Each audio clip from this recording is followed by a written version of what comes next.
This is a beautiful question. How do we connect with others who don't share the similar racial, ethnic, or cultural background? This question tells me that you're on the right path.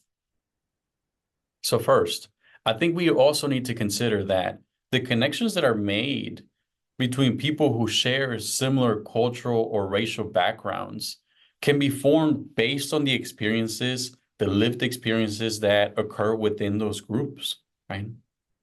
So that's one thing that I ask for you to consider, and I encourage you to continue to challenge your thinking on that. Thing number two, or aspect number two. In the United States, we have been sold this idea that we're all the same. This essential toxic way of thinking has kept us from not being able to truly, fully connect with those who do not share similar racial or cultural backgrounds.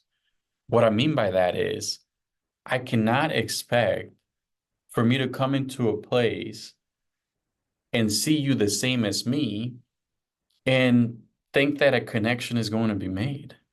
Instead, what I do is I engage my internal and my external dialogue through this simple question. What makes you unique? See, because what makes you unique is what's going to truly allow for you and I to consider, how do we continue to work with one another?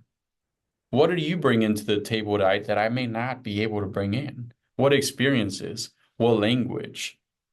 What ways of knowing and what ways of being can you provide so that you and I can work in a way that we're able to solve a problem?